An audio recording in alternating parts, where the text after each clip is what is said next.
All right, Brennan Taylor here, True School Sports. I'm with one of the most dangerous up-and-coming prospects in the super bantamweight division, Elijah Pierce. What's going on, Elijah? Getting your cut? Yes, sir. We gotta stay sharp at all times. Yeah, stay sharp in and out the ring. Absolutely.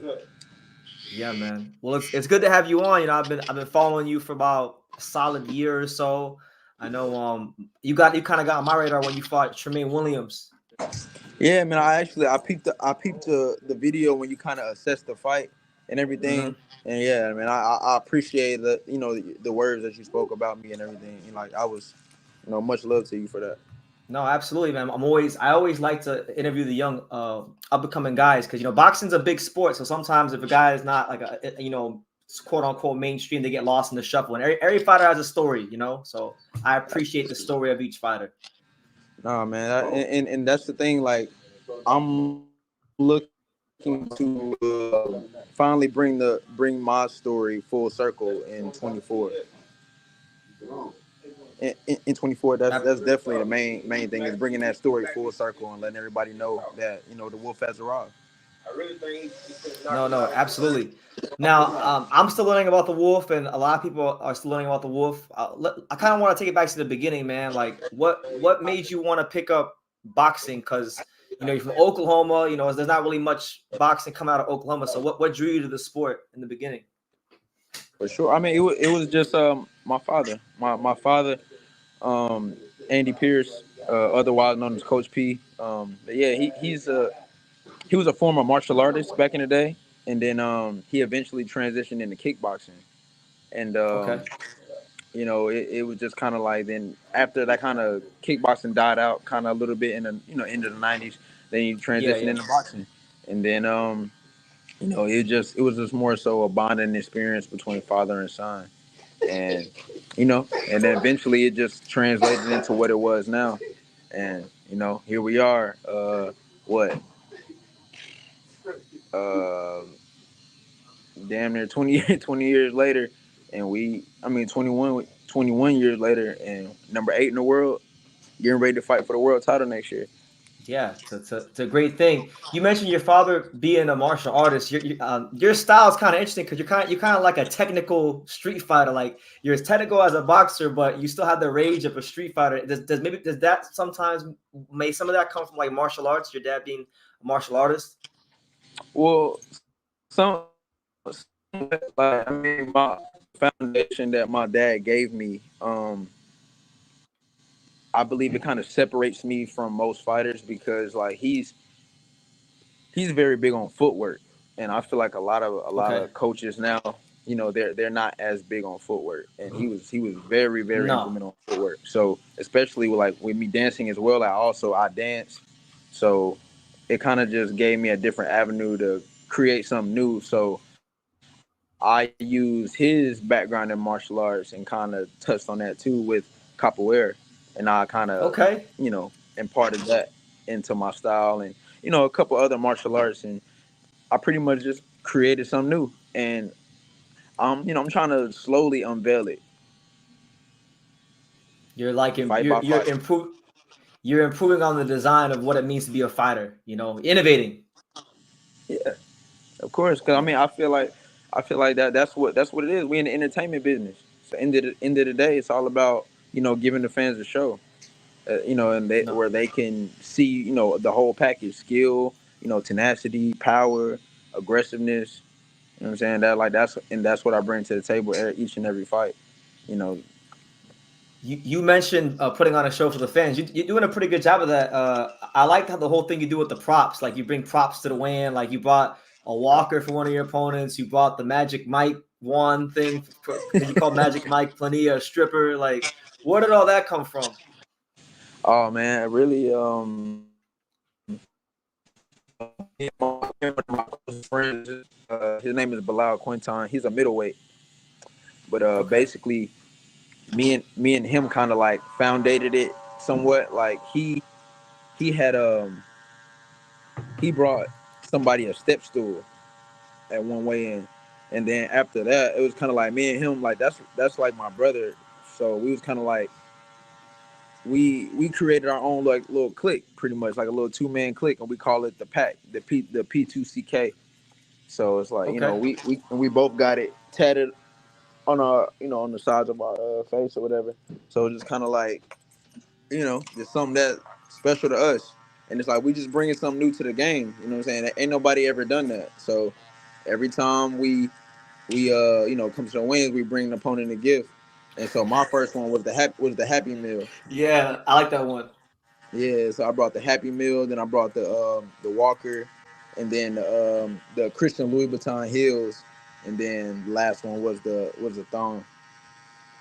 I love it, man. It's really it makes me like when you do have when you do have a fight sign, I want to watch the weigh-in as much as I want to watch the fight because Yeah. I don't know what you're gonna do next. Yeah, everybody always ask me, what I'm gonna bring next. So, we're gonna keep it going. Everybody gets one. Okay. Okay. As far as like your career, like I know you had some early setbacks in your career against like Suleiman Sagawa, Giovanni Cabrera, some notable fighters around those weights. But like talk about I guess those early parts of your career, those setbacks. Like how do those setbacks help you become where you're at now? Well, of course, I don't like to speak on my losses technically. I usually refer to them as lessons because what I'm saying. Like ultimately, looking at where I am now, I haven't lost. I'm only gaining. I'm only winning. And but those early losses, they both kind of stimulated from certain. I mean, they both came from basically like BS problems. Personal issues and like just stuff like Yeah, that, yeah, growing pains. Like I said, my first loss, I didn't have the best management. I kind of had some uh kind of like a little janky situation going on, and just basically I ended up fight. Okay, let me disclaim first. I've always fought up. I've never fought my natural weight class until last year. yeah, So I've all like in even in the amateurs, like I was 123-pound class and I fought in the 132-pound class. So I fought in both classes and I was ranked number 2 and number 3 in both classes in the amateurs. So then when I turned pro, um, I didn't have really the knowledge about pulling weight like that. I didn't know fighters pulled weight like that. yeah, So most of the time I fought close to my natural weight. Like I would be walking around about 140, 138, and I'm fighting 135, yeah. That's 130. that's very uncommon because you got these guys like welterweight, like Earl Spence walks around 180, fighting at 147. Exactly. But Stuff like the that. thing was, I was still knocking all these guys out in the beginning. Like I was 8-0, 7 knockouts at 35 and 30 before I had my first loss. And my first loss, like you said, was against Cabrera, Gio Cabrera. And he's a big dude. Gio, Yeah, me and him are cool. We actually speak like we're cool. We're very cool with each other. But yeah, I mean he'd even admit it. Like he couldn't even he didn't make weight for the fight when we fought. damn. He told me he outgrown 130 at that time, and he was really supposed to be fighting 35, but he was just pushing it or whatever. So really, and during that time, I should have been fighting 118. Realistically, I should have been fighting 118. So But you didn't understand the weight cuts and how yeah, boxing and the pro game works as opposed to the amateurs. exactly. I Okay. mean, and being that I am from Oklahoma, that's kind of like you would think that would kind of happen. You know what I'm saying? Because I don't have the information. Yeah, there's not a lot of guys you could go to for knowledge. I mean, the only boxer from Oklahoma besides you is maybe like Lydell Rhodes is from Oklahoma, but he trains mostly in Vegas. That's my cousin. Is it really? Yeah, it's my blood cousin. I didn't know that. Yeah, like my mom, I- like his father and that's my mom crazy. are brother and sister. That's insane. Yeah, I just seen him like a week about what 2 weeks ago at the Don King show. I interviewed him. Oh yeah, yeah. Yeah, Hmm. yeah. Okay, so small world, small Yeah, world. he actually started boxing because of me. Really? Hmm. How did that like what he saw you in the gym and he just decided I want to start No, boxing or he how? no he came to my first fight when I was 8, Okay. and then he asked my dad if he could train him, and then my dad was his coach. Okay, I didn't see. The more you know. So I didn't know that. As far as you mentioned earlier, you're ranked. You're number 8 WBA, number 11 IBF, number 11 WBO. What fights like in and around like the rankings do you want like ideally that you think you could get next year? I mean, to be honest, bro, I could give the slightest fuck. To be honest, like I really like anybody that they've put in front of me, they get destroyed. Like that's all I do. And when I and mine for me, like that's kind of where the wolf mentality comes from more so. It's just like whoever's in front of me, I'm the hunt continues. You know what I'm saying? You just Yeah. another meal, and I'm just kind of waiting until I get to the big one. You know what I'm saying? So whoever has the titles, that's ultimately who I'm trying to get. So I'm trying to see if Inoue is gonna end up staying at 22. I Like I say, I know everybody's doubting me because I remember when I did an interview with Ellie Seckback, and Yeah. I seen it. yeah, and a lot of people they doubt me and think, oh, I ain't ready or whatever. Okay, that's cool. I get People have not seen nowhere near the level of ability that I really have. Like I'm literally beating guys off 60% effort. But I know that sounds crazy me saying that, but like okay, take Plenty for instance. Okay. Nobody has ever delivered on Plenty like that. I was the first one. And honestly, even the punch I knocked him out with a not even a full. It wasn't even a full blow. Like I just timed it right because I knew he was being over aggressive. You didn't get full leverage on the punch you're saying. No, Like not at all. yeah, yeah. If I would have had full leverage, I probably would have broke his jaw. Okay.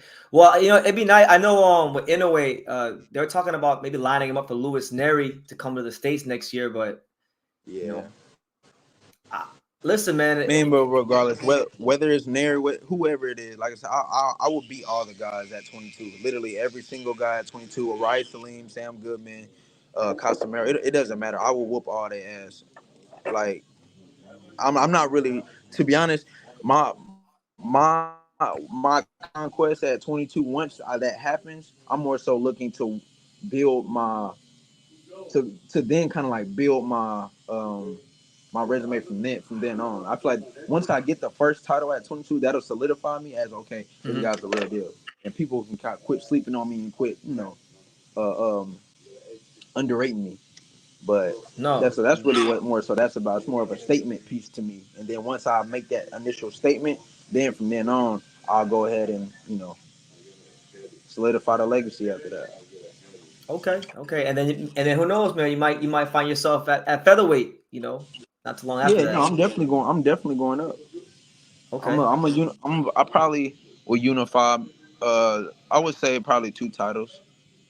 I would try to Okay. unify, maybe probably two titles, and then I would go up to 26, and then I will actually try to go undisputed at 26.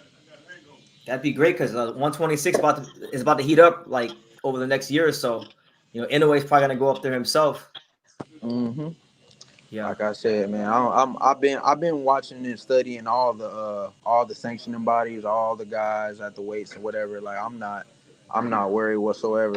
Nobody's gonna beat a focused and fully prepared Elijah Pierce. It's not gonna happen. So are you finally getting focused and fully prepared? Because you said you're beating guys off 60% effort. Are we gonna get the 100% effort from this point forward? It just depends. But no, that doesn't have nothing to do with me. I always come fully Okay. 110% prepared.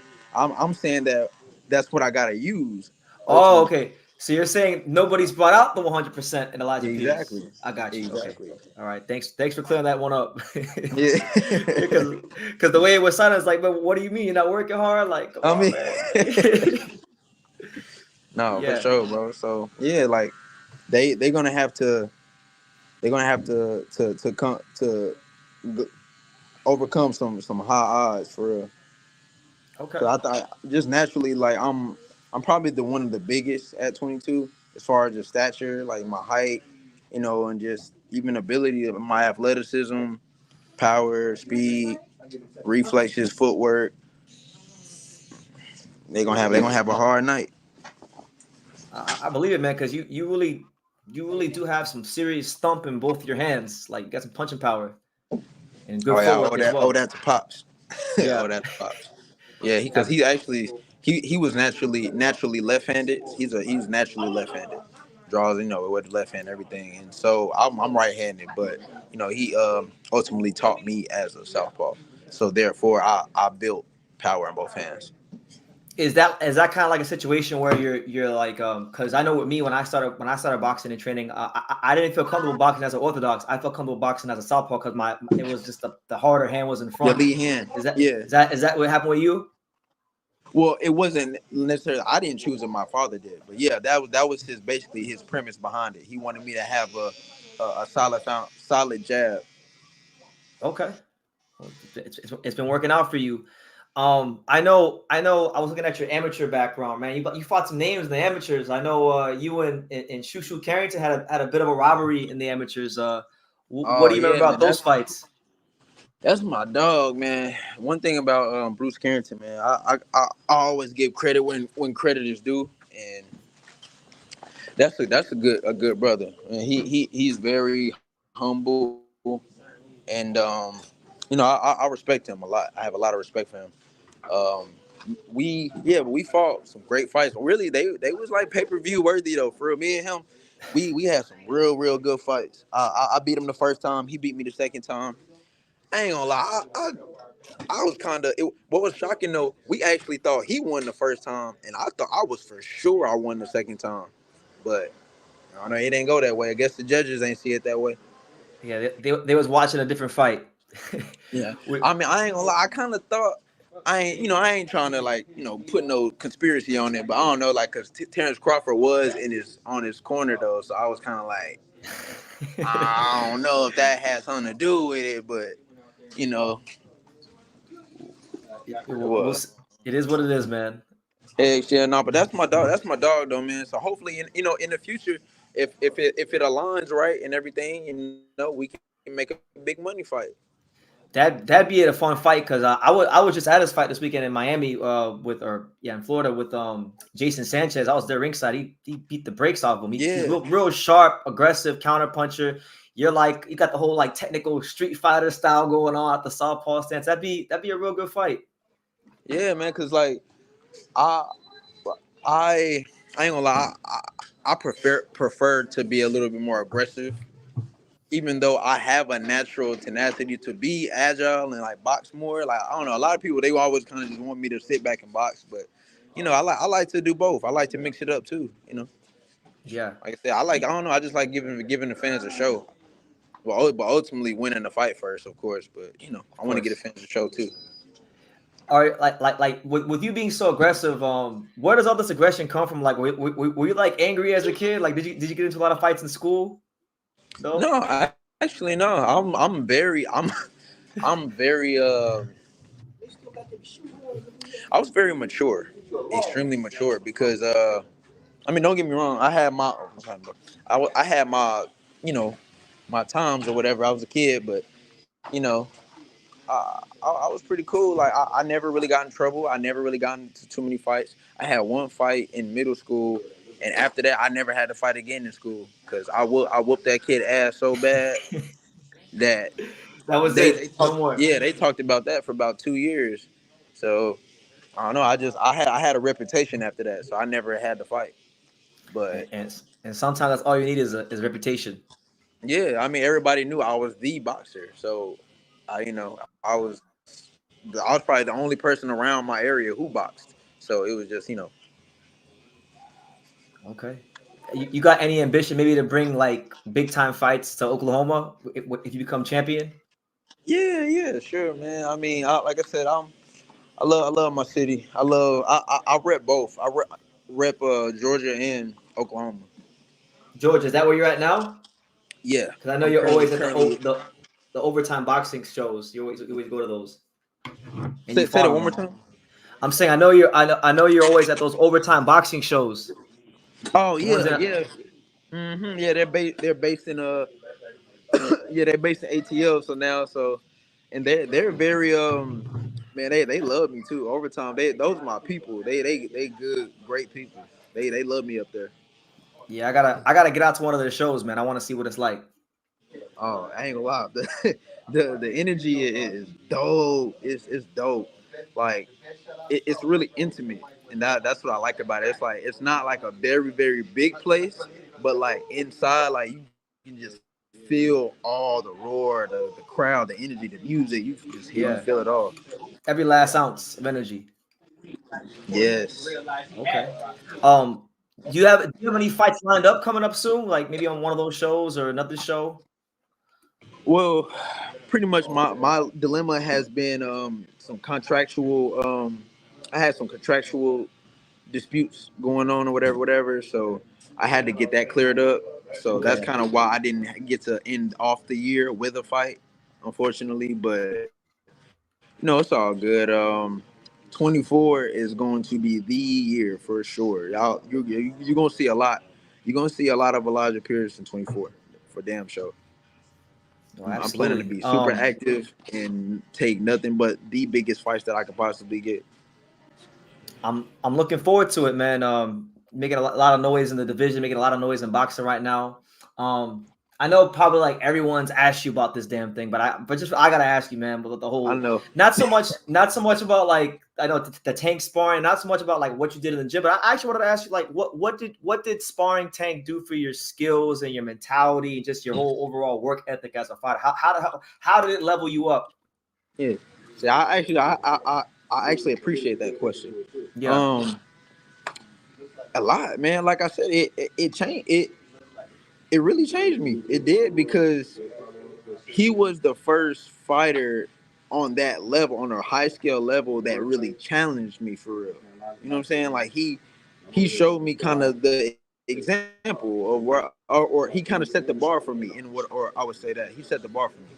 So I was kind of like, okay, I need to start moving like this. I need to start doing this. I need to kind of take heed of this, what he was doing. You know, because I was always kind of more the nice kid. I was always just super nice. Oh yeah, sparring. You know, I'm respectful. I wouldn't, you know, I was just always like that in sparring because I just was there to work. But then, you know, you got this guy, he pushing you and pushing your head down, doing dirty shit on you, and he's just you know, mean yeah, guy. just mean, just don't care about you, calling you a bitch, all type of stuff. So, you know, it's kind of like you gotta step up, and that's exactly what happened. He knocked out my sparring partner right before we got in the ring. So since that had happened, of course I'm scared as hell. And then on top of that, I'm like my pride is taking over too. Like you ain't finna do that to me in my gym. So Yeah. you know I rose to the occasion, Okay. Yeah. and Because that was that first. I would say like that first moment for me where I was like, okay, yeah, like I felt like real proud of myself because afterwards, you know, the respect that I gained from the gym and just people in general, like everybody knew who Tank was, who he was, and you know who he was becoming because he was with Adrian Broner at that time. You know, Adrian Broner was like the biggest thing at that time. So you know, we already knew he was kind of on his way. So for me to have done that at that time, you know, it gave me a lot more confidence. It gave me, you know, it just pretty much let me know that I was capable of being on that same spectrum as him. okay, it was kind of like one of those moments where you knew you were meant to do this. You knew you were meant to be the fighter. Right. And especially let me add too and disclaim that he was bigger. He was way bigger than me too. A lot of people were saying like kept thinking just because I'm taller than him on the video that I'm big. I was not bigger than that man. That man was like 150. I was like 123 that Damn. day. So he had a pretty big size advantage, No, weight he wise. was yeah, he was way bigger than me. Okay. Well, what was he punching like? Because I always hear the stories Oh, about. that motherfucker punch. He punching. He's definitely punching, and I'm saying that was another thing that had me on, you know, so sharp. He hit me one. I remember he hit me with one shot, and I was like, oh hell no, nope.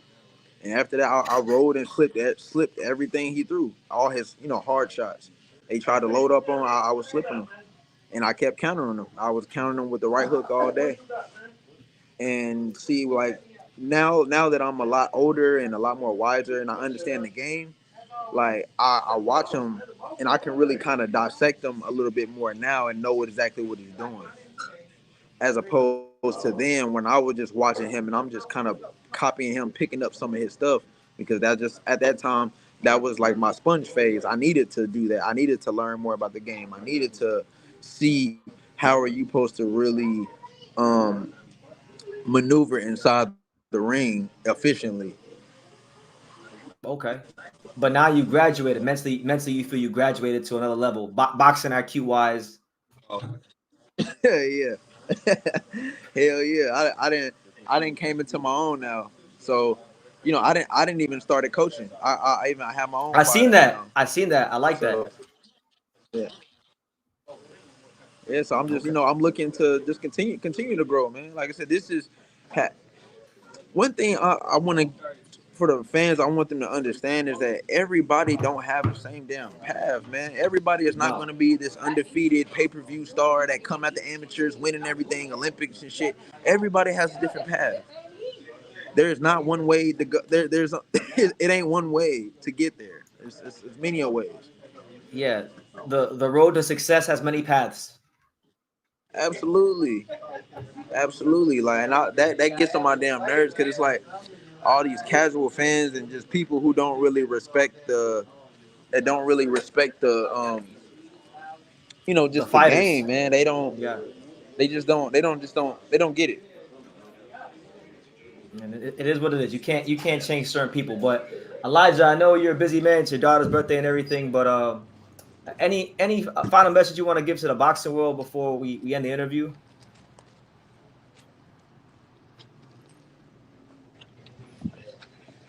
Hello? I don't know what happened. I think he cut out. So I'm gonna have to probably edit all this.